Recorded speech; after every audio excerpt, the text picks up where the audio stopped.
friends, welcome to Kannan Info Tamil. நம்ம இன்னைக்கு என்ன டாபிக் பார்க்க போறோம் அப்படின்னா மூன்று முக்கியமான டிஃபென்ஸ் அப்டேட் இந்த வீடியோல பார்க்க போறோம். முதல் டிஃபென்ஸ் அப்டேட், சமீபத்தில் நடந்த ஒரு கருத்தரங்குல இந்திய விமானப்படையின் air chief marshal V R. Chaudhari அவர்களும் இந்திய முப்படையின் chief of defence staff general Anil Chauhan அவர்களும் கலந்து கொண்டாங்க. இந்த நிகழ்ச்சியின் போது இருவருமே இந்தியாவுக்கு ஒரு ஸ்பேஸ் பேஸ் வெப்பன் சிஸ்டம் தேவை அப்படின்னு சொல்லியிருக்காங்க. இந்த சூழ்நிலையில இந்தியா டெவலப் செய்து வரும் ஒரு ஸ்பேஸ் பேஸ் வெப்பன் சிஸ்டம் குறித்து சில முக்கியமான விஷயங்கள் வெளிவந்திருக்கு. இந்தியா எந்த ஸ்பேஸ் பேஸ் வெப்பன் சிஸ்டத்தை டெவலப் செய்து வந்துகிட்டு இருக்காங்க, அந்த சிஸ்டத்தை எதற்காக இந்தியா பயன்படுத்த போறாங்க அப்படிங்கிறது குறித்து பார்க்கலாம். இரண்டாவது அப்டேட், இந்திய கடற்படை ஆர்ச்சர் என்ஜி ட்ரோனை இந்திய கடற்படையில் இணைப்பது குறித்து யோசித்து வருவதா செய்திகள் வெளிவந்திருக்கு.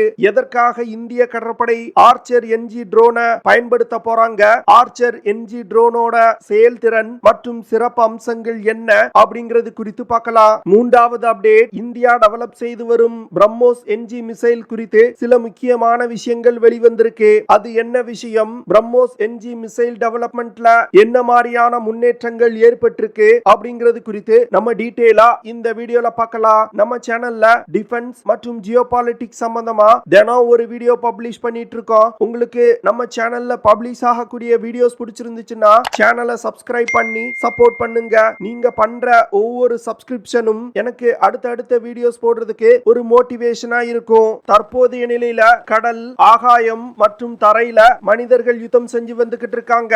ஆனா வரும் காலத்துல மனிதர்கள் விண்வெளியிலையும் யுத்தம் செய்ய இருக்காங்க அப்படின்னு Indian air chief marshal V R. Chaudhari அவர்களும் இந்திய முப்படை தளபதி அனில் சௌஹான் அவர்களும் சொல்றாங்க. அதனால இந்தியாவுக்கு ஒரு ஸ்பேஸ் பேஸ் வெப்பன் சிஸ்டம் தேவை அப்படின்னு அவங்க சொல்றாங்க. அதனால நமது வீரர்கள் விண்வெளியிலையும் சண்டையிடுவதற்கு இப்போதில் இருந்தே தயாராகணும் அப்படின்னு அவங்க சொல்றாங்க. இந்தியாவுக்கு விண்வெளியில பயன்படுத்தக்கூடிய அஃபென்சிவ் மற்றும் டிஃபென்சிவ் கேப்பபிலிட்டி கொண்ட ஒரு ஸ்பேஸ் பேஸ் வெப்பன் சிஸ்டம் தேவை அப்படின்னு அவங்க சொல்றாங்க. இதற்கு காரணம், சமீப காலமா உலகின் பல நாடுகள் விண்வெளி தொடர்பான ஆய்வுகள்ல அதிகமா ஈடுபட்டு வந்துகிட்டு இருக்காங்க.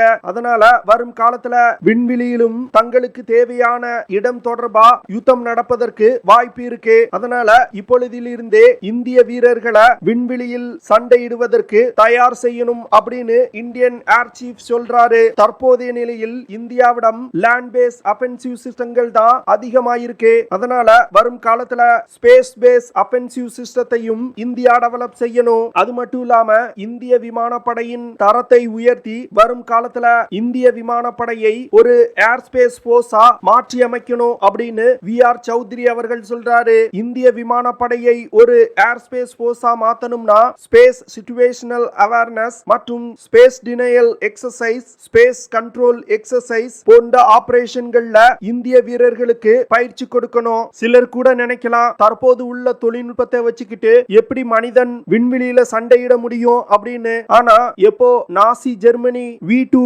லாங் ரேஞ்ச் கைடட் பாலிஸ்டிக் மிசைல வெற்றிகரமா லான்ச் செஞ்சாங்களோ அப்பொழுதே ஸ்பேஸ் வார் தொடங்கிட்டு அப்படின்னு வி.ஆர். சௌத்ரி அவர்கள் சொல்றாரு. இந்தியா ஸ்பேஸ் பேஸ் வெப்பன் சிஸ்டத்தை டெவலப் செய்யறதுல வரும் காலத்துல அதிக கவனம் செலுத்தணும் அப்படின்னு அவர் சொல்றாரு. 2019 மிஷன் சக்தி அப்படிங்கிற ஆபரேஷன் மூலமா இந்தியா தன்னுடைய முதல் ஆன்டி சேட்டலைட் வெப்பனை சோதனை செஞ்சாங்க. இந்தியாவின் ஆன்டி சேட்டலைட் வெப்பன் சிஸ்டம் பூமியிலிருந்து 300 கிலோமீட்டர் உயரத்துல பறந்து கொண்டிருந்த ஒரு சேட்டலைட்டை வெற்றிகரமா தாக்கி அழிச்சுது. இதன் மூலமா அமெரிக்கா, ரஷ்யா மற்றும் சீனாவுக்கு அடுத்து ஒரு ஸ்பேஸ் சூப்பர் பவரா இந்தியா உருவெடுத்தது. இந்தியா செய்த மிஷன் சக்தி ஆபரேஷன் ஒரு ஸ்பேஸ் பேஸ் வெப்பன் சிஸ்டத்தை டெவலப் செய்யறதுல முதல் படி அப்படின்னு டிஃபென்ஸ் எக்ஸ்பர்ட் சொல்றாங்க. மிஷன் சக்தி ஆபரேஷனை ஒரு பேஸா வச்சுக்கிட்டு இந்தியா அதிக முறை பயன்படுத்தக்கூடிய ஒரு ஸ்பேஸ் பேஸ் வெப்பன் சிஸ்டத்தை டெவலப் செய்யணும் அப்படின்னு வி.ஆர். சௌத்ரி அவர்கள் சொல்றாரு. இந்த சூழ்நிலையில DRDO டெவலப் செய்து வரும் வேதா ப்ராஜெக்ட் குறித்து சில முக்கியமான விஷயங்கள் வெளிவந்திருக்கு. வேதா திட்டத்தின் கீழ் இந்தியா டெவலப் செய்து வரும் மொபைல் சேட்டலைட் லான்ச் வெஹிக்கிள் மூலமா இந்தியாவால விண்வெளியில் தன்னுடைய ஆதிக்கத்தை செலுத்த முடியும் அப்படின்னு சில டிஃபென்ஸ் எக்ஸ்பர்ட் சொல்றாங்க. DRDO இந்த வேதா ப்ராஜெக்ட் குறித்தான விஷயங்களை ரொம்ப ரகசியமா வச்சிருக்காங்க. ஆனா சமீபத்தில் வெளியிடப்பட்ட சில டெண்டர்களை வச்சு DRDO வேதா ப்ராஜெக்ட வேகமா டெவலப் செய்து வந்துகிட்டு இருக்காங்க அப்படிங்கிற விஷயங்கள் தெரிய வந்திருக்கு. அது மட்டும் இல்லாம இந்த வருடத்தோட இறுதிக்குள் வேதா ப்ராஜெக்ட் மூலமா டெவலப் செய்யப்படும் மொபைல் சேட்டலைட் லான்ச் வெஹிக்கிளோட முதல் சோதனை நடைபெற இருப்பதா டிஃபென்ஸ் எக்ஸ்பர்ட் சொல்றாங்க.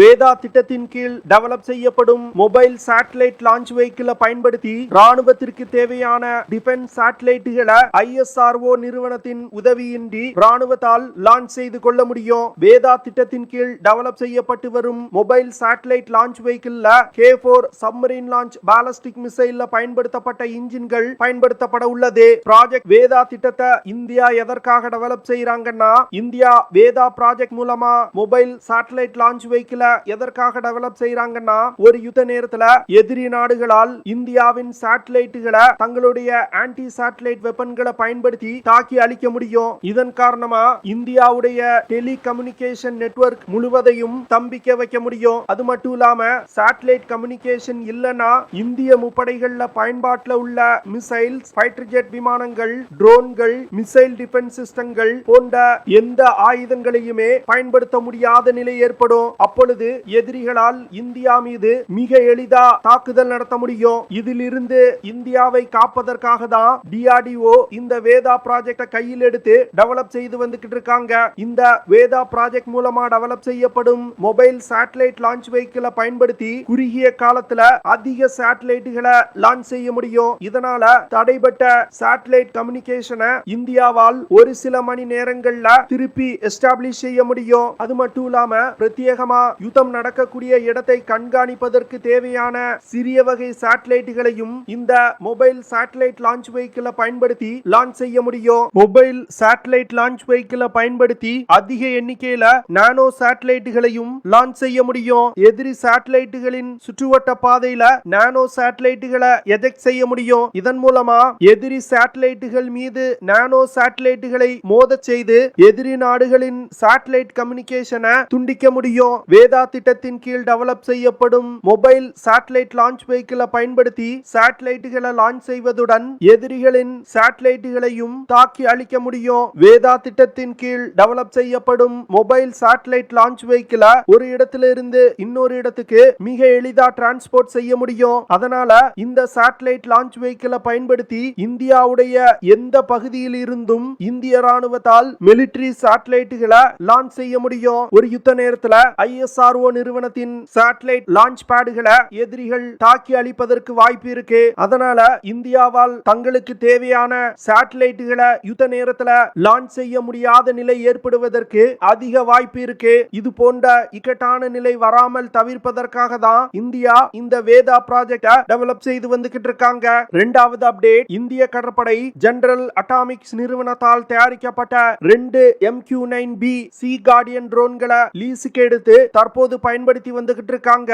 இந்த ட்ரோன்களோட செயல்திறன் இந்திய கடற்படைக்கு ரொம்பவும் பிடிச்சிருக்கிறதுனால இந்த ட்ரோன்களை அமெரிக்காவிடம் இருந்து வாங்கி இந்திய கடற்படையில் இணைப்பதற்கு திட்டமிட்டாங்க. இதனை தொடர்ந்து 18 MQ-9B பிரெடேட்டர் ட்ரோன்களை அமெரிக்காவிடம் இருந்து வாங்கி இந்திய முப்படைகள்ல இணைப்பதற்கு திட்டமிடப்பட்டது. அதாவது ஒரு சர்வீஸுக்கு 6 ட்ரோன்கள் வழங்கப்பட உள்ளது. ஆனா வெறுமன 6 MQ-9B பிரெடேட்டர் ட்ரோன்கள் மட்டுமே இந்திய கடற்படைக்கு பத்தாது. ஏன்னா இந்தியாவுடைய கோஸ்ட் லைன் மிகவும் நீளமானது. அது மட்டும் இல்லாம bay of Bengal, Arabian sea, Indian ocean போன்ற 3 கடற்பரப்பையும் இந்திய கடற்படை கண்காணிக்கணும். அதனால இந்திய கடற்படைக்கு அதிக எண்ணிக்கையில ட்ரோன்கள் தேவைப்படுது. இந்த சூழ்நிலையில இந்திய கடற்படை ஆர்ச்சர் NG ட்ரோன் டெவலப்மெண்ட் திட்டத்துல சேர இருப்பதா செய்திகள் வெளிவந்திருக்கு. இந்த ஆர்ச்சர் NG ட்ரோனை இந்திய விமானப்படைக்காக DRDO டெவலப் செய்து வந்துகிட்டு இருக்காங்க. ஆர்ச்சர் NG ட்ரோன்ல கடற்படைக்கு தேவையான சில மாற்றங்களை செய்து கடற்படையில் இணைப்பதற்கு திட்டமிடப்பட்டிருக்கு. ஆர்ச்சர் NG ட்ரோனை ஏரோநாட்டிக்கல் டெவலப்மெண்ட் எஸ்டாப்ளிஷ்மெண்ட் நிறுவனம் டெவலப் செய்து வந்துகிட்டு இருக்காங்க. இந்த ட்ரோன் ஒரு medium altitude long endurance drone. இந்த ட்ரோன்களை பயன்படுத்தி உளவு தகவல் சேகரிப்பது, ரோந்து செல்வது, டார்கெட்டுகள் மீது தாக்குதல் நடத்துவது போன்ற பல்வேறு விதமான ஆபரேஷன்களை கேரி அவுட் செய்ய முடியும். இந்திய கடற்படை ஆர்ச்சர் NG ட்ரோன்களை கடற்படையில் இணைப்பதன் மூலம் கடற்படையின் கேப்பபிலிட்டியில ஒரு மிகப்பெரிய முன்னேற்றத்தை கொண்டு வர முடியும்னு நினைக்கிறாங்க. ஆர்ச்சர் NG ட்ரோன்கள்னால 225 km/h வேகத்துல பறக்க முடியும். இந்த ட்ரோன்களால் தற்போது தற்போதைய நிலையில் 12 முதல் 15 மணி நேரம் பறக்க முடியும். ஆர்ச்சர் என்ஜி ட்ரோன்கள்னால அதிகபட்சமா 10,600 மீட்டர் உயரத்துல பறக்க முடியும். இது போன்ற பல்வேறு சிறப்பு அம்சங்கள் இந்த ஆர்ச்சர் என்ஜி ட்ரோன்ல இருக்கு. மூன்றாவது அப்டேட், பிரம்மோஸ் ஏரோஸ்பேஸ் நிறுவனம் பிரம்மோஸ் என்ஜி அப்படிங்கிற ஒரு நெக்ஸ்ட் ஜெனரேஷன் மிசைலை டெவலப் செய்து வந்துகிட்டு இருக்காங்க. இந்த பிரம்மோஸ் என்ஜி மிசைல் தற்போது பயன்பாட்டில் உள்ள பிரம்மோஸ் மிசைல்களை விட 50% எடை குறைவா இருக்கும். அது மட்டும் இல்லாம எதிரிகளின் ரடார் சிஸ்டத்தினால இந்த பிரம்மோஸ் என்ஜி மிசைலை கண்டுபிடிக்க முடியாது. இதற்கு காரணம் பிரம்மோஸ் என்ஜி மிசைலை அதிக காம்போசிட் மெட்டீரியல்களை கொண்டு தயாரிச்சிருக்காங்க. இந்த சூழ்நிலையில பிரம்மோஸ் என்ஜி மிசைலோட எடையை இன்னும் குறைப்பதற்கு பிரம்மோஸ் ஏரோஸ்பேஸ் நிறுவனம் முயற்சி செய்து வந்துகிட்டு இருக்காங்க.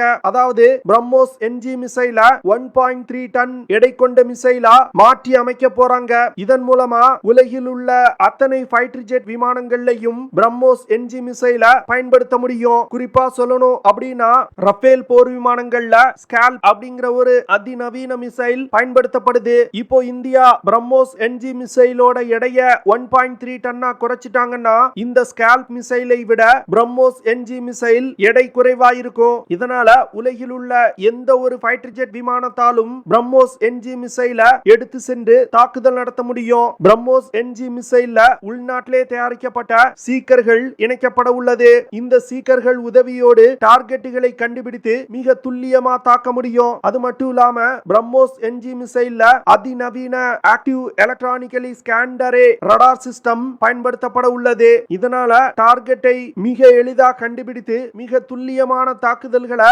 பிரம்மோஸ் என்ஜி மிசைலை பயன்படுத்தி நடத்த முடியும். பிரம்மோஸ் என்ஜி மிசைல்னால மாக் 3.5 அப்படிங்கிற வேகத்துல பறந்து சென்று இலக்குகளை தாக்க முடியும். அதாவது ஒலியின் வேகத்தை விட 3.5 மடங்கு வேகமா சென்று இலக்கை தாக்க முடியும். பிரம்மோஸ் என்ஜி மிசைலை உருவாக்குறதுக்கு உத்தரப்பிரதேஷ் மாநிலத்தில் உள்ள டிஃபென்ஸ் காரிடோர்ல ஒரு மிகப்பெரிய தொழிற்சாலை அமைக்கப்பட்டு வருது. இந்த தொழிற்சாலையிலிருந்து இந்திய படையினருக்கு தேவையான பிரம்மோஸ் என்ஜி மிசைல்கள் தயாரிக்கப்படுவதுடன் வெளிநாடுகளுக்கும் ஏற்றுமதி செய்ய போறாங்க.